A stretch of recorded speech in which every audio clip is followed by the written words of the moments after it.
میں ہاتھ جوڑ کے مولوی صاحب سوال کرتا ہوں یار، فتوا نہ لگانا، گولی نہ چلانا، گستاخی کا ٹائٹل نہ دینا، بس مجھے جواب دے دینا۔ حضرت ابو بکر صدیق نے وہاں کہا کہ مجھے دفن کرو، کس حق سے؟ حضرت عمر بن خطاب وہاں دفن ہوئے، ان کے باپ کی وراثت تھی، کس حق سے؟ بلکہ اہل سنت کی کتابیں بڑی پڑی ہیں۔ امت مسلمہ میں جو سب سے بڑا ڈسپیوٹ ہے، جو سب سے بڑا تنازع ہے، جو سب سے بڑا اختلاف ہے، وہ فدق ہے۔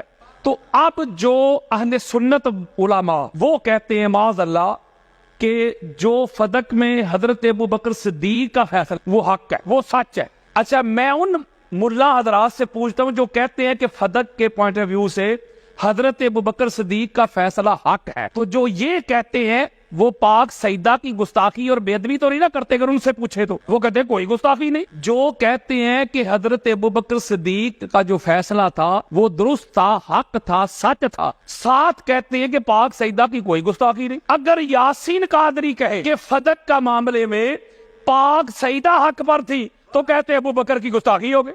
مولوی صاحب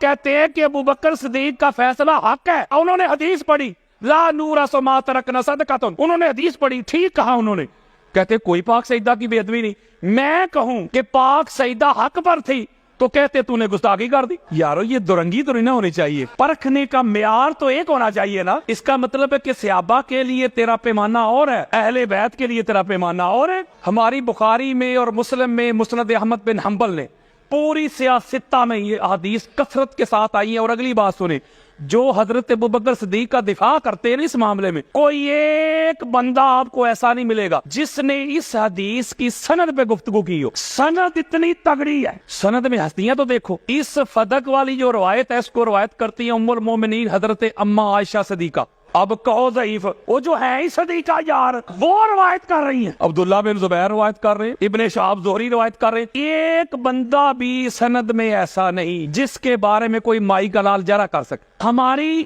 صحیح بخاری میں یہ روایت موجود ہے کہ جب پاک سیدہ، دو روایات ہیں، سرکار عباس بن عبد المطلب کے ساتھ خلیفہ اول کے دربار میں حاضر ہوئی اور مطالبہ کیا فدق کا۔ بڑی خاص بات دینے لگا ہوں، جب انہوں نے مطالبہ کیا آگے سے حضرت ابو بکر نے کہا کہ حضور نے فرمایا تھا لا نورث ما ترکنا صدقۃ، ہمارے انبیاء کا کوئی ورثہ نہیں، ہمارا کوئی وارث نہیں، نہ ہم کسی کے ہیں۔ تو لہٰذا یہ روایت آگے انہوں نے پڑھی، یہ ہے خبر واحد، یعنی حضور علیہ الصلوۃ والسلام حضرت ابو بکر صدیق کے کان میں تو نہیں کہہ گئے تھے کہ انبیاء کا کوئی وارث نہیں ہوتا، یعنی انہوں نے یہ آگے سے جب حدیث پڑھی تو پاک سیدہ نے قرآن مجید فرقان حمید سے متعدد آیات پڑھی، تو یار انبیاء کی وراثت پہ۔ حضرت زکریا علیہ السلام نے جب اللہ کی بارگاہ میں دعا کی یحییٰ کے لیے تو انہوں نے ایک جملہ کہا ہے انی خفت الموالیا، مجھے اپنے رشتہ داروں سے خوف ہے، انی خفت الموالیا، مجھے اپنے رشتہ داروں سے کیا ہے؟ خوف ہے، خطرہ ہے کہ میرے بعد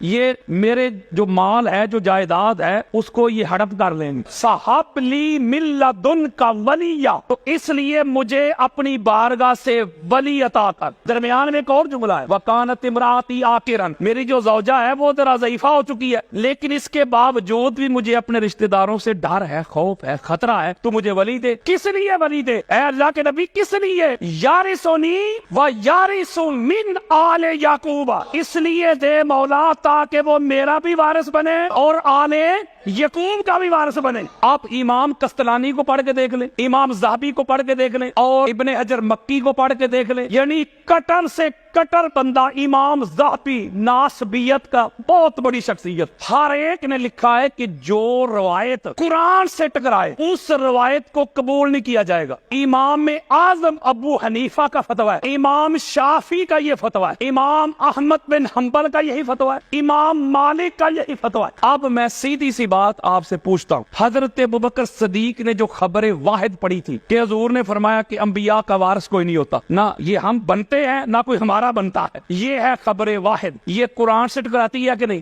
اگر قرآن سے ٹکراتی ہے اور خبر واحد بھی ہے تو پھر مجھے بتائیں قرآن کو پکڑنا چاہیے کہ خبر واحد کو؟ قرآن کو. اور ہمارے اہل سنت کے سارے ائمہ کا یہی اجماع ہے اس بات پہ. تو پتا چلا کہ جب پاک سیدہ نے جا کے مطالبہ کیا تو آگے سے یہ حدیث آئی. آگے سے حضرت ام ایمن پتا کون ہے رضی اللہ تعالی عنہ؟ یہ وہ بی بی ہیں جو حضور علیہ الصلوۃ والسلام کو اپنے باپ کی وراثت میں ملی تھی. یا رسول اللہ آپ کو تو آپ کے باپا جان کی وراثت ملی ہے. چلو جی ایک اور نقطہ دیتا ہوں جو اسی پہ بضد ہو جائے. نہیں ہوتا ہی نہیں وارث انبیاء کا. اگر اکلوتی اولاد ہو نا تو اس کا ہاف بنتا ہے حصہ، ہاف آدھا، اور بیوی کا بنتا ہے 1/8. جب حضور علیہ السلام کا وصال ہوا ہے تو پیچھے آقا علیہ السلام کی واحد ایک ہی اولاد تھی پاک سیدہ. یار حضور علیہ السلام کے بیٹوں کا بھی وصال ہو چکا تھا. چلو جو 4 منتے پہلی 3 بیٹیوں کا بھی وصال ہو چکا تھا. اکلوتی واحد ٹھیک ہو، یعنی اس کا کل ترکے میں سے بنتا ہے ہاف، بیویوں کا بنتا ہے 1/8. میں ہاتھ جوڑ کے مولوی صاحب سے ایک سوال کرتا ہوں یار، فتویٰ نہ لگانا، گولی نہ چلانا، گستاخی کا ٹائٹل نہ دینا، بس مجھے جواب دے دینا. آپ کہتے ہیں کہ حضرت ابوبکر صدیق نے کہا کہ انبیاء کی وراثت نہیں ہوتی، اس لیے جب حضور کی وراثت ہے ہی نہیں تو حضور علیہ السلام کا جو چھوڑا ہوا ترکہ ہے اس میں سے بی بی آپ کو کچھ نہیں ملے گا. بخاری میں لفظ ہے ایک چیز نہیں ملے گی، ایک شے نہیں ملے گی. میں ہاتھ جوڑ کے پوچھتا ہوں، کسی کے بڑے قبروں سے بھی نکل کے آ جائیں گے، کوئی مائی کا لال میری بات کو رد نہیں کر سکے گا. بیٹی جو ساری ترکے کی وارثہ تھی اس کو تو کچھ نہیں ملا، اور بیویاں جو 1/8 کی حصہ دار تھی. میں پوچھتا ہوں مولوی سے کوئی ضعیف روایت بھی لے کے آ، میں وہ بھی قبول کروں گا کہ حضرت ابوبکر صدیق نے کہا کہ بیٹا عائشہ انبیاء کی وراثت نہیں ہوتی. جب تک حضور ظاہراً حیات تھے آپ کو اجازت تھی کہ رسول اللہ کے گھر میں رہے. اب چونکہ رسول اللہ کا ہو گیا وصال تو وراثت ان کی ہے ہی نہیں، وارث کسی نے بننا ہی نہیں، تو رسول کا گھر چھوڑے اور میرے گھر میں آئے.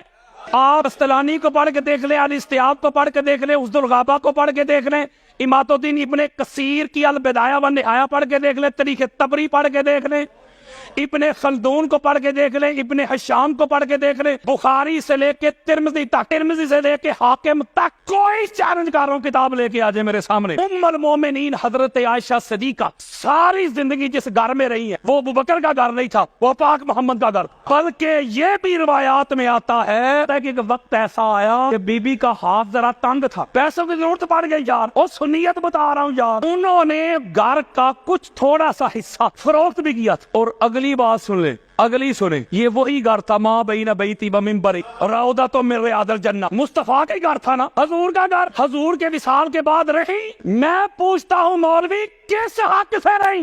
حضرت ابوبکر صدیق نے وہاں کہا کہ مجھے دفن کرو، کس حق سے؟ حضرت عمر بن خطاب وہاں دفن ہوئے، ان کے باپ کی وراثت تھی، کس حق سے؟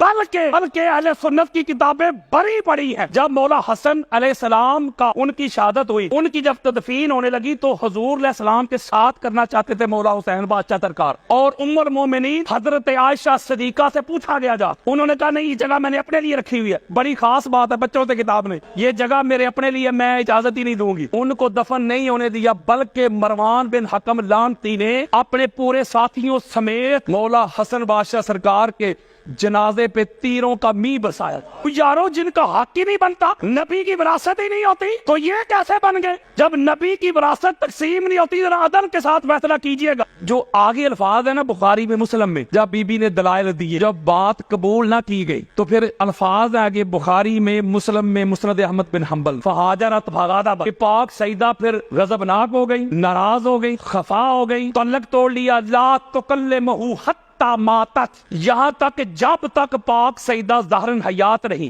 حضرت ابوبکر سے کلام بھی نہیں کیا، اور رات کے اندھیرے میں وصیت کی. مولا علی علیہ السلام کو بخاری پڑھ رہا ہوں یار، کہ رات کی تاریکی میں پاک سیدہ کی نماز جنازہ مولا علی علیہ السلام نے پڑھائی. ایک روایت میں پیچھے 7 لوگ تھے، ایک میں 6 لوگ تھے، ایک میں 8 لوگ تھے، ایک میں 11 لوگ تھے، اور حضرت ابوبکر اور حضرت عمر کو خبر تک نہ دی. گستاخی نہیں کر رہا کسی کی یار، روایت پڑھ کے دے رہا ہوں یار. کسی کو اگر میری بات پہ اختلاف ہو تو یہ میرے موبائل میں پڑھی ہے، ساری حدیثیں ابھی دیتا ہوں جو ہماری کتابوں میں لکھا ہوا وہ بتا رہا ہوں۔ اس میں لکھا ہوا ہے کہ پاک سیدہ ناراض ہو گئی، غضبناک ہو گئی، اور اسی بخاری میں یہ بھی حضور علیہ السلام کا فرمان ہے نا، قال رسول اللہ فاطمہ تو بدعۃ منی فمن اغضبها اغضبنی، فاطمہ میرا ٹکڑا ہے، جس نے فاطمہ کو ناراض کیا اس نے مجھے ناراض کیا۔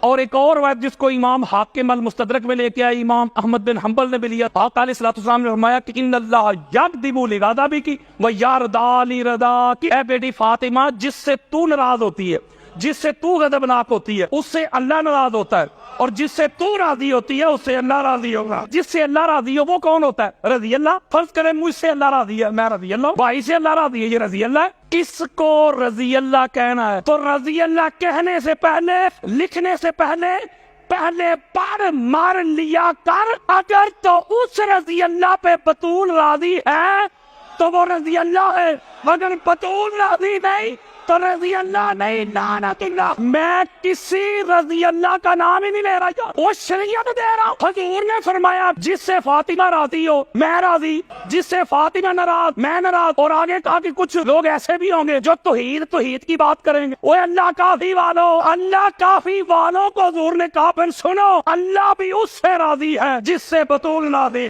یہ چونکہ روایات ہماری کتابوں میں ہے نا، اہل سنت میں کہا جاتا ہے کہ قرآن کے بعد بخاری ہے، بڑے سے بڑا کٹر ناسبی بھی نا اس پر ذرا ہی نہیں کرتا۔ اب انہوں نے سوچا ہے حالانکہ کریے، ہماری کتابوں میں لکھا ہے کہ پاک سیدہ کی ناراضگی تو اللہ کی ہو جاتی، بندہ تے گیا نماز روزے بھی گئے۔ اب انہوں نے کیا پتا کہ کیا کہا، میں ایک مولوی صاحب کی تقریر سن رہا تھا، نام نہیں لے رہا، وہ کہہ رہے تھے بھائی شیعہ لوگ، حالانکہ کہ بخاری رہ کہتا ہے شیعہ لوگ، اس کا مطلب بخاری بھی پھر شیعہ ہی ہوا نا۔ وہ کہتے ہیں شیعہ لوگ کہتے ہیں کہ فدق کے معاملہ میں حضرت ابوبکر صدیق نے پاک سیدہ کو ناراض کر دیا، تو حضور نے فرمایا تھا جس نے پاک سیدہ کو ناراض کیا اس نے محمد کو کر دیا۔ اگر یہی بات مان لی جائے تو پاک سیدہ کو تو مولا علی نے بھی ناراض کیا۔ اب وہ دلیل کیا دے رہا ہے وہ ذرا توجہ کے ساتھ سنیے گا۔ روایت یہ پیش کر رہا ہے کہ جب ابو جہل نے، ابن حشام نے مولا علی علیہ السلام کی بارگاہ میں ایک خواہش کا اظہار کیا کہ میں اپنی بیٹی کی شادی آپ سے کروانا چاہتا ہوں، ذرا توجہ میری طرف رکھنی ہے آپ نے۔ وہ کہتے ہیں کہ جب مولا علی، مولوی صاحب کہتے ہیں مولا علی دوسری شادی کرنا چاہتے تھے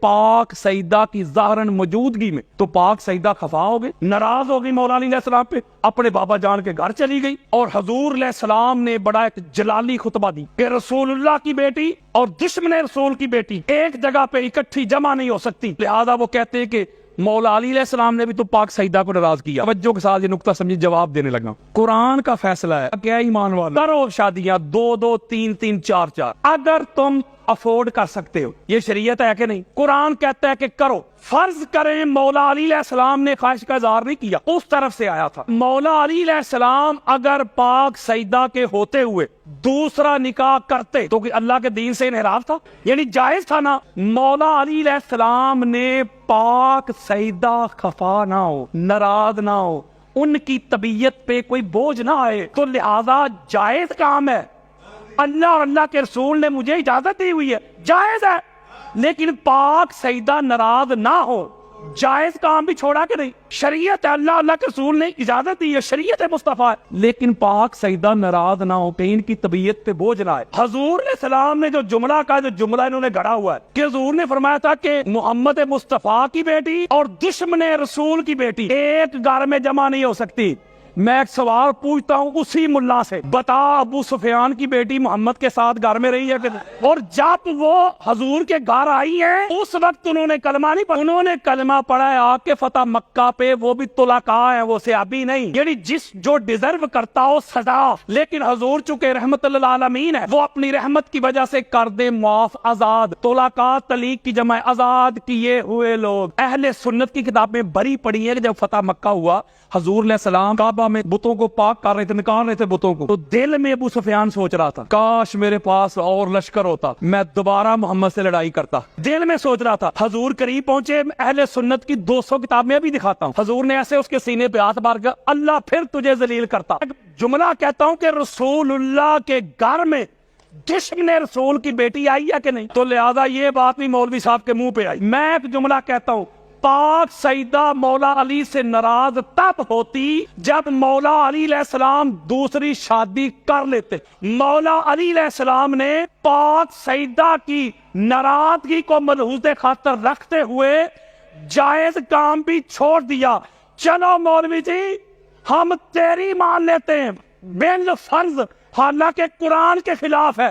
چلو وقتی طور پہ میں تیری بات مان لیتا ہوں کہ بی بی کا حق نہیں بنتا تھا، یہ کام شریعت کے خلاف تھا، حضرت ابوبکر اگر کرتے تو حق نہیں بنتا تھا. حضرت علی وہ ہیں جو پاک سیدہ کی ناراضگی کی خاطر جائز کام بھی ترک کر دے. اگر حضرت ابوبکر کو اتنا خدشہ ہوتا